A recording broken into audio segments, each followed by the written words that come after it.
உலகெங்கிலும் இருந்து இந்த நிகழ்வை பார்த்து கொண்டிருக்கின்ற சன் தொலைக்காட்சி நேயர்களுக்கு அன்பின் வணக்கம்.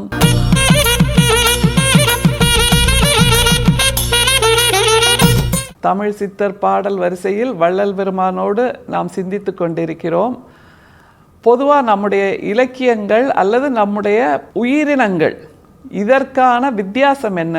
ஓரறிவு முதல் 6 அறிவு வரை உயிரினம் இருக்குது அப்படிங்கிறது நமக்கு நல்லா தெரியும். இந்த 1, 2, 3, 4, 5 இந்த 5 வரைக்கும் இருக்கக்கூடிய உயிரினங்களுக்கும் மனிதர்களுக்கும் ஒரு மிக முக்கியமான வித்தியாசம் இருக்குது. அது என்னன்னு சொல்லுங்கள் பார்க்கலாம். யோசித்து பார்த்தா தெரிஞ்சிடும். அது என்னன்னா, சொற்கள் அல்லது மொழி அப்படிங்கிறது நமக்கு மட்டும்தான் இருக்குது. ஒரு பூனைக்குட்டிக்கு அதோடைய ஒலி தான் இருக்கே தவிர மொழி கிடையாது. நாய்க்குட்டிக்கு ஒலி தான் இருக்கே தவிர மொழி கிடையாது. அதே ஒரு எறும்பு இருக்குன்னு வைங்க, அதுவும் பேசும். அதுவும் தன்னோட எறும்பு கூட்டத்தோடு பேசிட்டு தான் இருக்கும், கதை பேசும்.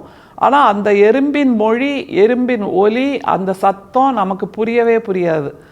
ஆனால் உலகத்தில் இருக்கக்கூடிய மனிதர்கள் எல்லாருக்கும் இருக்கக்கூடிய ஒரே ஒரு சிறப்பு அம்சம் என்னென்னா, அந்த மொழி நமக்கு வாய்த்திருக்கிறது அப்படிங்கிறதான். ஆனால் இந்த மொழியை வச்சு நம்ம இலக்கியங்கள் படைக்கிறோம் அல்லது எத்தனையோ விதமான காவியங்கள் படைக்கிறோம். ஒருத்தருக்கு ஒருத்தர் உறவாடுறோம், ஒருத்தருக்கு ஒருத்தர் உரையாடுறோம், கொஞ்சுறோம், கெஞ்சுறோம், மிஞ்சுறோம், இப்படி எல்லாம் சொல்லிகிட்டே போகலாம். ஆனால் இந்த வார்த்தைகளில் கனி இருப்ப காய் கவர்ந்தற்றுன்னு வள்ளுவர் சொல்கிறார் தெரியுமில்ல. அந்த காயாக கசக்கக்கூடிய, காயாக புளிக்கக்கூடிய வார்த்தைகளை விட்டுட்டு கனியாக இருக்கக்கூடிய வார்த்தைகளை பேசணும் அப்படிங்கிறது தான் நமக்கான அடையாளம், மனிதர்களுக்கான அடையாளம். ஆனால் நாம் அப்படி பேசுகிறோமா? இல்லை, நிச்சயமாக கிடையாது. ஏன்னா ஒருவருக்கொருவர் கடினமான வார்த்தைகளை பயன்படுத்துவது, திட்டுவது அல்லது கோபித்து கொள்வது, நோகடிப்பது, வஞ்சிப்பது, இப்படி எல்லாத்தையும் இந்த வார்த்தைகள் மூலமாக நம்ம பண்ணிகிட்ருக்கோம். இப்போ நம்ம பார்க்க போகிற வள்ளல் பெருமானோட பாடல். இப்படி அவர் பயன்படுத்திய வார்த்தைகளை நினைத்து வருத்தப்படுகிறார். என்னது, வள்ளல் பெருமான் வருத்தப்படுறாரா அப்படின்னா, ஆமாம், அந்த மிகப்பெரிய தயாபர குணம் அவர்கிட்ட இருந்திருக்கு. நான் இப்படி சொல்லிட்டேனே ஒரு வார்த்தையை, அதை நினச்சா இப்போவும் எனக்கு மனசு நடுங்குது.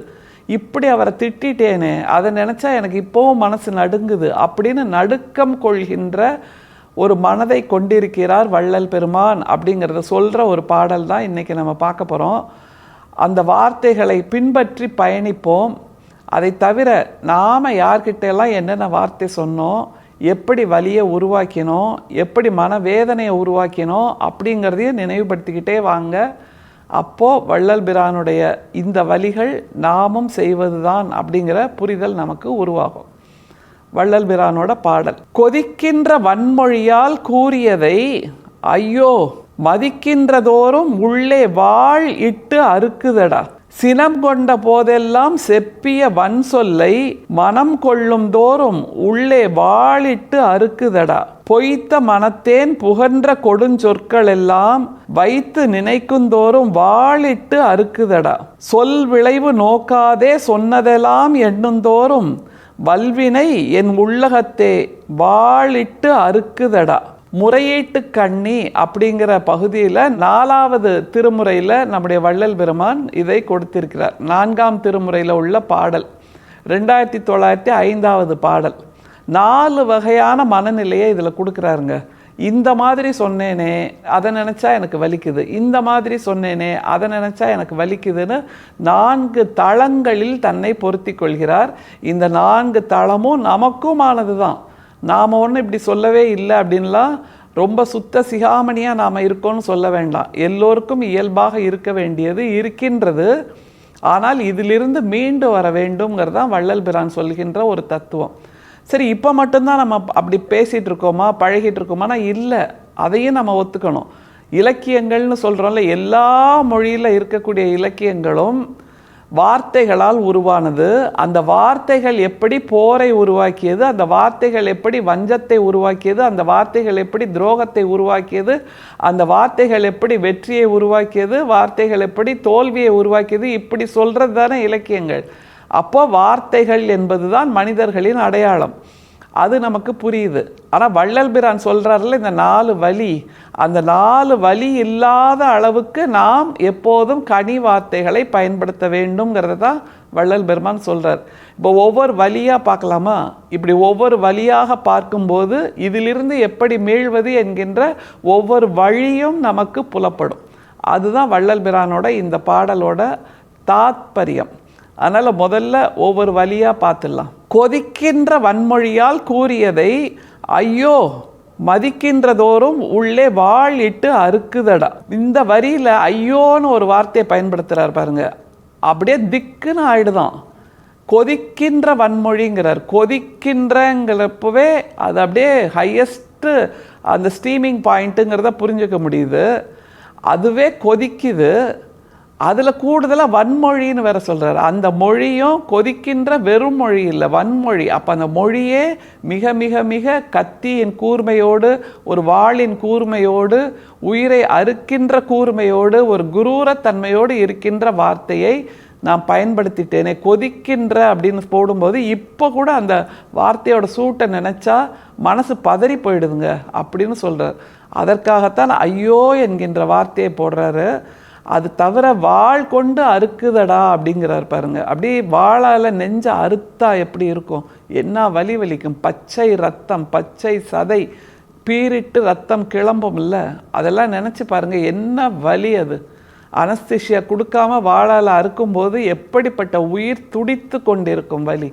அந்த வலியை நான் உணர்ந்தேன் அப்படின்னு சொல்கிறாருன்னா, அப்படி ஒரு வார்த்தை சொல்லி இருக்கிறார். அதனால் நான் இந்த வலியை உணர்கிறேன். இப்போவும் அதை நினச்சா ஐயோன்னு இருக்குது, திக்குன்னு இருக்குது, அலமலந்து போயிடுறேன், பரிதவிச்சு போயிடுறேன். நானா அப்படி சொன்னேன்னு என்னை நானே கேள்வி கேட்டு நாணி போகிறேன், வெட்கி போகிறேன் அப்படின்னு அடுக்கிட்டு போகிறார்.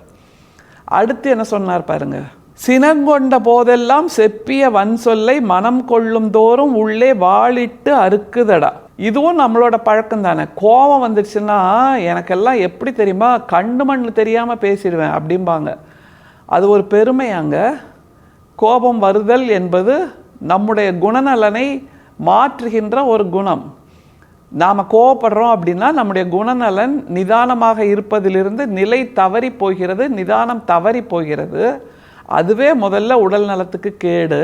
அதில் கூடுதலாக இந்த வார்த்தையை வேற நம்ம சொல்கிறோம் அப்படின்னா, கோவப்பட்டேன்னு வைங்க, என்னை கோவப்படுத்திடாதீங்க, கோவப்பட்டேன்னா நான் என்ன வார்த்தை பேசுவேன்னு எனக்கே தெரியாது அப்படின்னா உங்களுடைய சிந்தனையும் உங்கள் வசம் இல்லாமல் போயிடுதுன்னு தானே அர்த்தம். அப்போ நீங்கள் உங்களின் வசத்தில் இல்லை, உங்கள் உடல் நலம் உங்கள் வசத்தில் இல்லை, உங்கள் சிந்தனை உங்கள் வசத்தில் இல்லை, உங்களுடைய சொற்கள் உங்கள் வசத்தில் இல்லை, உங்களுடைய மனசு உங்கள் வசத்தில் இல்லை, உங்கள் அறிவும் உங்கள் வசத்தில் இல்லை.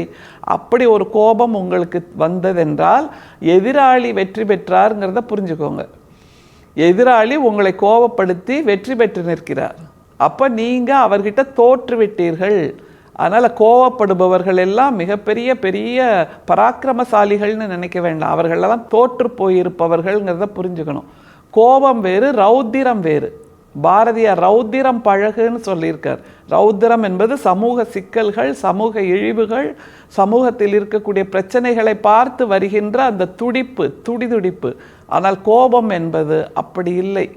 மற்றவர்களால் சீண்டப்படும் போது வருகின்ற கோபத்தை நம்முடைய வள்ளல் பெருமானும் உணர்ந்திருக்கிறார். அதனால் அவர் அந்த உணர்வை இப்போது நினைத்து பார்த்தாலும், அந்த வார்த்தையை இப்போது நினைத்து பார்த்தாலும் வாள் கொண்டு அறுக்குதடா அப்படின்னு சொல்றார். அடுத்தது, பொய்த்த மனத்தேன் புகன்ற கொடுஞ்சொற்களெல்லாம் வைத்து நினைக்கும் தோறும் வாளிட்டு அறுக்குதடா. பொய்த்த மனத்தேன்னு ஆரம்பிக்கிறார். ஏன்னா பொய் சொல்லியிருக்காருன்னு அர்த்தம். அப்படி ஒரு பொய்யை சொல்லிவிட்டு அதை மறைப்பதற்காக இன்னும் ஒரு வார்த்தையை சொல்லிவிட்டு அதை மறைப்பதற்காக இன்னும் ஒரு பொய்யை சொல்லிவிட்டு, இப்படி ஒரு பொய் என்பது ஒரு பொய்யோடு நிற்காது, அடுக்கடுக்காக 1000 பொய்கள் வந்து சேரும் என்கின்ற அந்த நிலையை நினைத்து வள்ளல் பெருமான் வருந்துகிறார். ஐயோ, அப்போ நான் இப்படி ஒரு பொய் சொல்லிட்டேனே அப்படின்னு. அடுத்தது, சொல் விளைவு நோக்காதே சொன்னதெல்லாம் எண்ணுந்தோறும் வல்வினை என் உள்ளகத்தே வாளிட்டு அறுக்குதடா. அதாவது சில சமயம் கண்ணு மண்ணு தெரியாமல் நம்ம சொல்ல போகிற சொல்லால் அவங்களுக்கு என்ன மாதிரி ஒரு பரிதவிப்பு வரும், ஒரு பச்சாதாபம் வரும், ஒரு ஏக்கம் வரும், ஒரு வலி வரும், ஒரு வேதனை வரும். இதெல்லாம் புரிஞ்சுக்காம அப்படியே வார்த்தையை இஷ்டத்துக்கு அளந்து விட்டுருவோம் தெரியுமா. அப்படி சொன்னதை நினச்சோம் இப்போ எனக்கு மனசு வாள் கொண்டு அறுக்குதடா, வாளிட்டு அறுக்குதடா அப்படிங்கிறாருன்னா, ஒரு வார்த்தை வெல்லும், ஒரு வார்த்தை கொல்லும் அப்படின்னு அதுக்காக தான் சொல்கிறாங்க. அதனால் நாம் சொல்லுகின்ற வார்த்தைகள் எல்லாமே வெல்லும் வார்த்தைகளாக இருக்க வேண்டுமே தவிர மற்றவர்களுடைய மனசை கொல்லும் வார்த்தைகளாக இருக்கக்கூடாது என்பதை சொல்லி கொடுத்திருக்கின்ற ஒரு அருமையான பாடல். துறவு நிலையெல்லாம் நம்ம காவி கட்டிக்கிட்டு போய் உட்காரணும்னு அவசியமே இல்லை. இந்த காய் வார்த்தைகளை துறந்து விட்டு கனி வார்த்தைகளை மட்டுமே பேசினோம் என்றால் நாமும் மிகச்சிறந்த துறவிகள்தான். அந்த தெளிவை நமக்கு வள்ளல் பிரான் கொடுக்கிறார். அருட்பெரும் சோதி, அருட்பெரும் சோதி, தனிப்பெரும் கருணை, அருட்பெரும் சோதி. மீண்டும் சந்திப்போம். நன்றி, வணக்கம்.